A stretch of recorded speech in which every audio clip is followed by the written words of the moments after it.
Hi guys, well today I'm going to check a game that I played in the Maya Chess Open 2023. We played in Porto in Portugal, and this is the 7th round that I played. I was black, so let's flip the board. And this game is so special for me, and you're going to find a way why it's so special. But of course, if you saw the title already, you know that it's so special because it was perfect. So let's see. This is me, that my rating was 90-93 on that time against the 1650 player. Now I am 2015 almost. So, yes. This game, like, I prepared before the game. I knew what he was going to play. Like, I thought what he was going to play, and he played what I prepared. So, he played the Scotch opening. The Scotch opening is basically when you are doing knight, pawn, pawn, knight, knight, and then white plays d4. Of course, here, if you take and he comes with bishop c4, we are against the Scotch gambit. But if he take that with the knight, we are just in the Scotch opening. So here you have too many possibilities as black to continue. Maybe like bishop b4, knight f6, maybe take. Take is not so accurate, but the other ones, they are. But the one that I played was bishop c4. So what's the idea of bishop c5? Sorry, the idea is like to push the knight fast. To push the knight because this is central knight. So we need to push it and to like ask white what is he going to do to protect it. Like, are you going to take? Are you going to protect with the bishop? Are you going to go back? What are you going to do? So here he played bishop e3, and now we need to be careful because if we don't do anything, he's going to take my knight, and then when I take back, he's going to take my bishop. And when he takes the knight, I don't have this intermediate move like taking with the bishop back with the bishop because he's threatening my queen. So here, my next move was queen f6.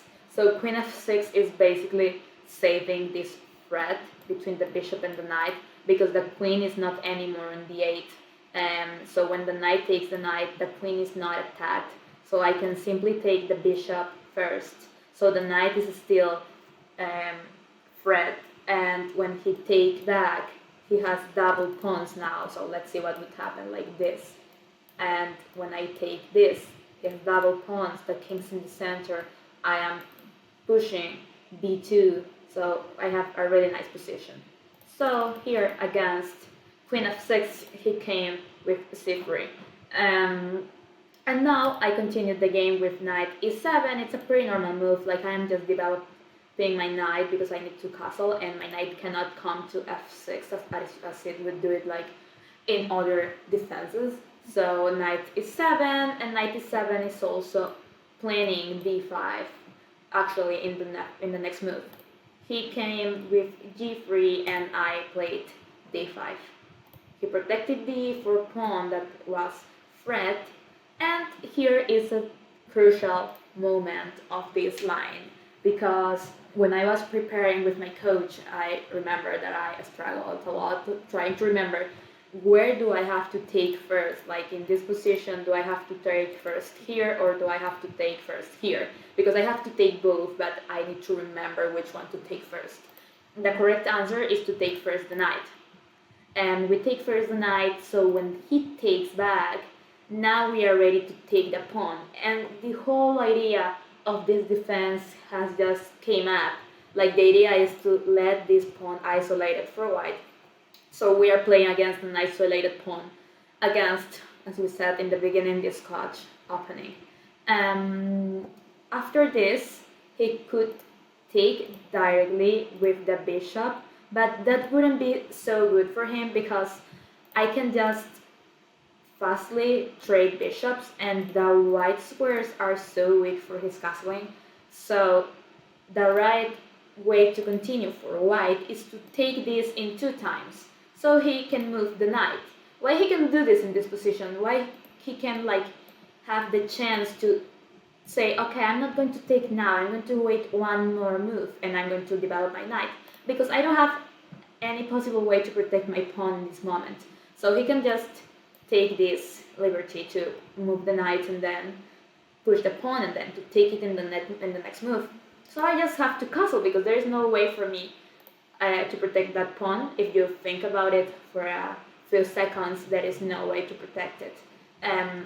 So after castling, he takes, and then I have to move my queen. It's a pretty easy move. I think that everybody here would know where the queen have to go. Like, the queen just have a few squares to go. I think that it has here, here, and here.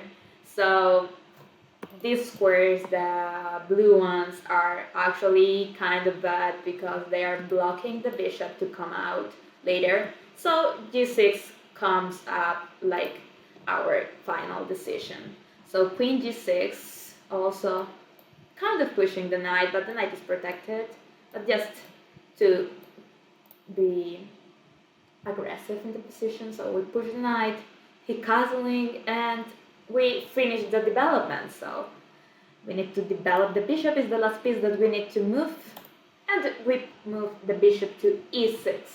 The bishop to e6 is a pretty interesting move because we are protecting this square. Remember that when you are playing against an isolated pawn, you need to try to keep the pawn on his side of the board. If the pawn pushes so much and then he get to trade this pawn for one of your clear pawns, that's so bad for us. Like, we need, the purpose to create an isolated pawn is to at some point take the pawn or win the pawn to earn that point on the game, or at least to try to make him to move his pieces according to protect the pawns, or in that case he cannot do other plans besides protecting the pawn for a few moves, so we are winning times. I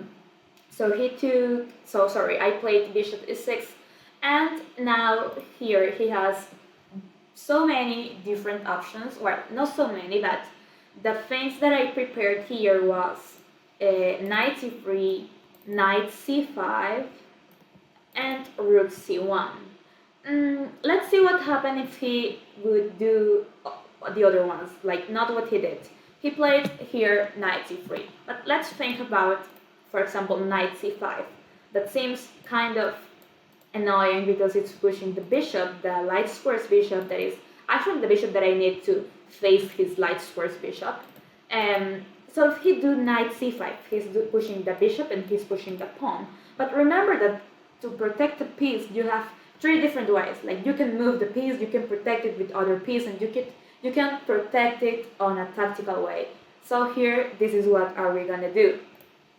We are just going to try to save the bishop. So we are offering to trade bishops, and we are saving our bishops to be captured by the knight, to be taken by the knight. So we offer the trade. He takes, you take back, and then when he takes the pawn, think for a few seconds what you can do. You have so many counter games here, because after rook b8, he has to move the knight back because you are pushing the knight, and you recover the pawn, but you also have a rook on the second line. The rook is so close to his side, and it's on the second line, what is so dangerous for him, because look, like, you can maybe take here, he takes back, h2 is weak, maybe with a queen here, pushing both pawns. And what is even better in this position is that if he tries maybe to face your rook with his rook, you have this fork here, and he's losing immediately a piece. So that would happen if he played knight c5. Against rook c1, I had prepared to play just rook e8 and maybe to wait for him to do the same, and we would get into the same line as when he played knight c5. So we ended up with the rook on b2. So let's see what he did. Here, after bishop e6, he played knight c3, and I moved my rook to d8. So my rook on d8 is basically looking to the queen, taking one more piece to the protection of d5. And here he played d5. D5 is possible because it's protected by three pieces, and I am just also protecting with only 3 pieces, so he can do d5. So against this I had prepared to take the pawn, to sacrifice just for the moment, to sacrifice for the moment a piece. So I take the pawn, he takes back, I take back with the bishop, he takes back. And now we are a piece down, but we have a pin. So here we need to recover the piece, and the best way to recover the piece is with the queen. Queen f5, recovering the bishop. And so here we are still on my preparation. This is all what I learned before the game. For that, it's so important, like, to do a good preparation before the game. You can save so much time. You can surprise your opponent, and you're going to be like so much confidence and yeah, ready for the game.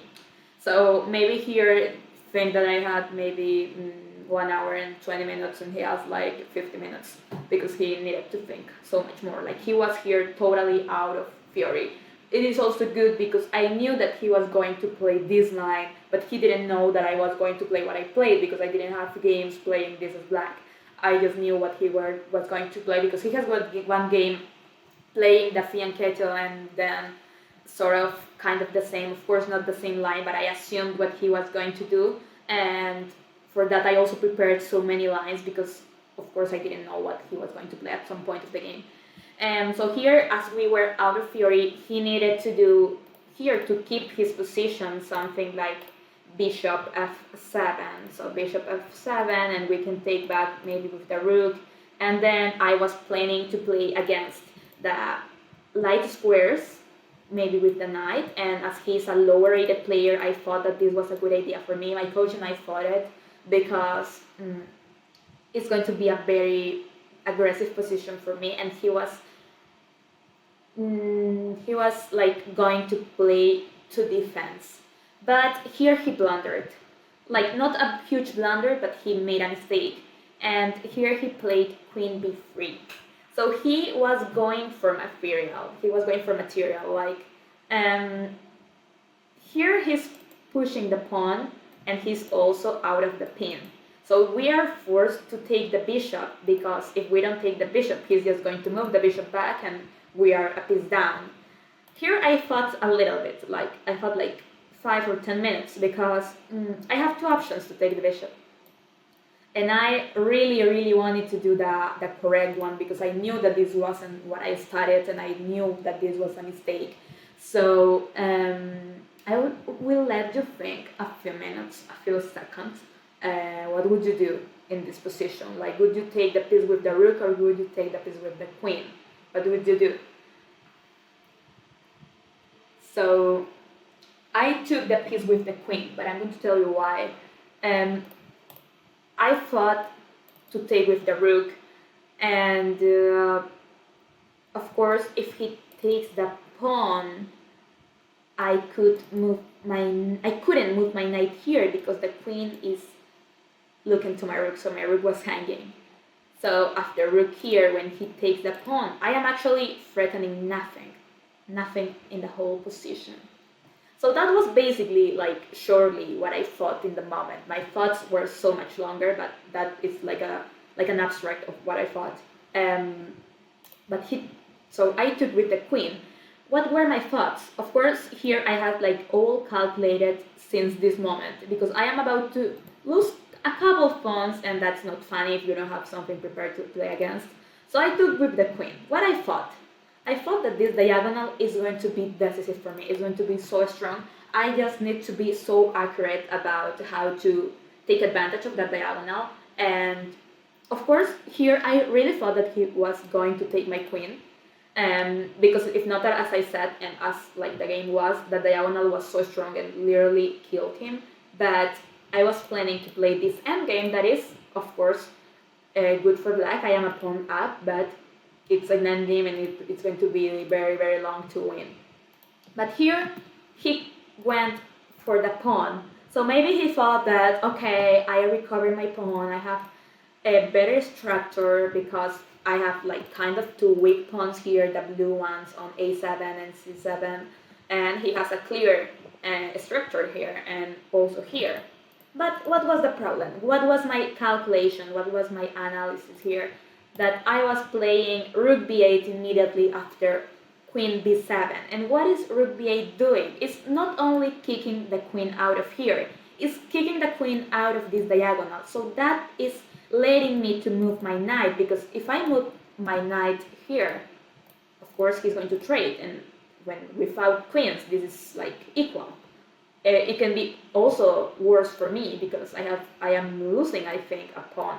So I cannot move my knight directly there. So I have to move the rook first. And here he's forced to move the queen. He only has two squares, here or here. So he just did like what was kind of better, like to move the queen out of the diagonal and take a pawn, because both were going to be the same. So he took the pawn on c7, and then now the queen is not anymore looking to my queen, so I'm ready to push my knight to e5. So knight e5 is threatening knight f3, and then when the king moves, the knight check again, and I am entering in g2. So it's a very strong square, this one. So he attacked my queen on d1, rook f to d1, and here is also another time to think for me on the game. So what do I have to do now? Like, should I move my queen first? Should I check? And the right answer is to check, because now I have a free option to place my knight on f3, and because it is a check, and there is no dangers. There is no danger in the position, like to lose my queen or to be double attacked with my knight or something. It's just a free check for me, and I am already on f3, so I am also blocking the pawn of f2 to push. That would be like maybe kind of giving him some life on the game. But yeah, so knight f3, and now he moved the king, sorry, and here I have two different moves that are winning moves. But I did the one that I thought was better. And first of all, we need to realize why we are going to do these moves. Like, we have here two different ways to attack. We could go through this side, so we are attacking the castling on h2, or we can keep the queen on the diagonal. So we have the blue sequence or the red sequence. Let's think what would happen if I go to h5.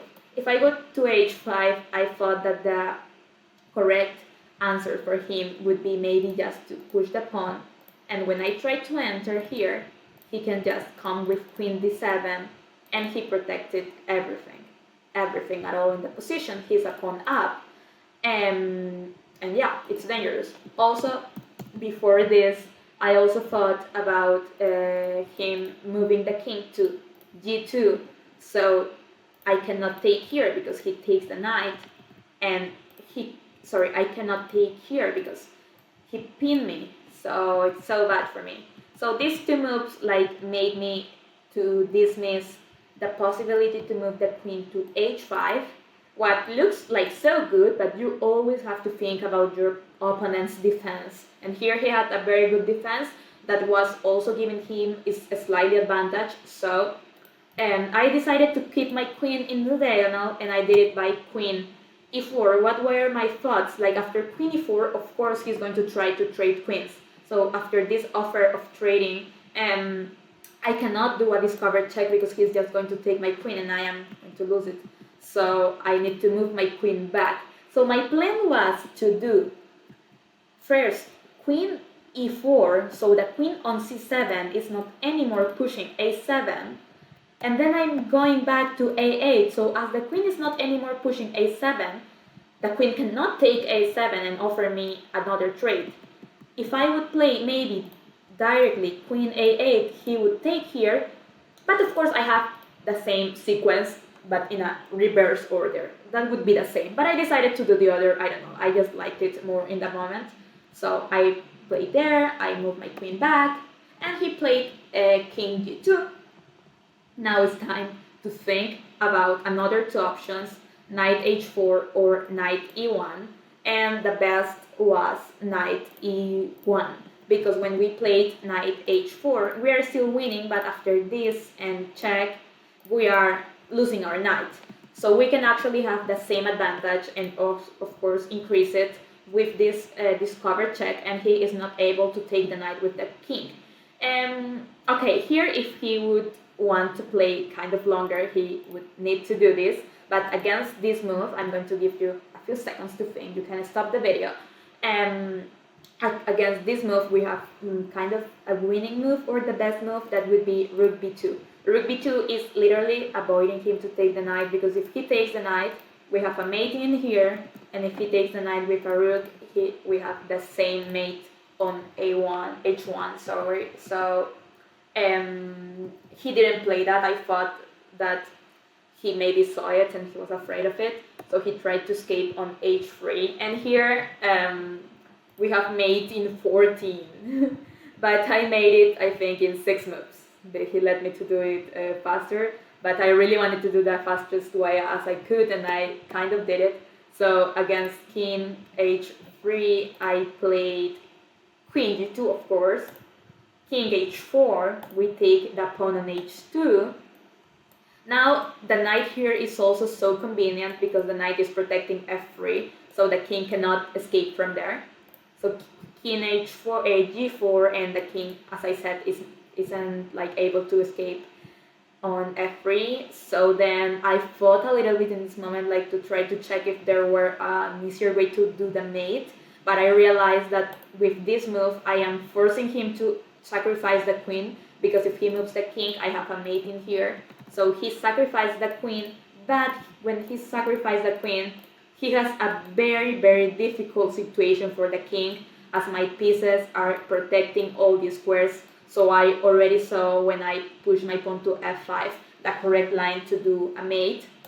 And it was queen h5, king e4, rook e8, and here he let me to do mate in the next move. He would try maybe to escape on this side, and I just would go with the king and with the rook, and maybe then with the knight, and it would be a mate in 5 or 4 moves. But here he moved the queen to f4, and here is mate in 1 with the knight. The move is, you can stop the video and think about it, but the move is knight to g2 and checkmate with the knight. So this was my game. This was the round number 7 on the Maya Chess Open 2023. It was pretty awesome, actually. This player was so good. He was so kind. We commented the game after. I kind of commented to him like, oh, hey, you have to do with the queen instead of it. You have to take the pawn on f7. And he was like so receptive.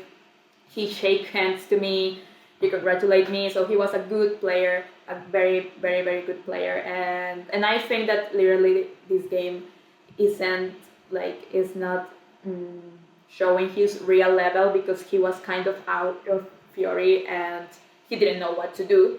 So he took a bad decision, actually only one, because his only mistake was like his only move out of fury or out of what I prepared was to move the queen to b3 on this moment. Let me show you again here. So here that was his mistake. As I said, what he would need to do was this, and to enter in this game that is like 3 pawns here, 3 pawns here, 2 pawns, 2 pawns, bishop against knight. I have this entry, he can protect it with f4, and it would be like a chess game, a very long game maybe. So yeah, this is the game, and now let's see what's the accuracy on this game. So let's see the accuracy here. Okay, so this is the moment. This is the moment, that truth moment. So review the game, chess.com for me. Okay, where is the accuracy was, for chess.com, 97.4. And I played as a 2600 player, which is really nice. Really nice. I also checked it in another platform, in another engine, and it gave me 99. So let's say it's 99 because another engine gave me 99, but for chess.com is 97.4, which is also pretty amazing too. So this is my game. This is the best game of my life, I think, and I am really thankful. Thank you to my coach, Davey Veda. He's a Peruvian grandmaster, and he helped me to prepare this game. Like he helped me to prepare the whole tournament for me and for my team. So I hope you guys like this video. Let me know what are your thoughts, if this is helpful for you. If you are trying to find something to play against this Scotch opening, maybe you can try this. And see you soon.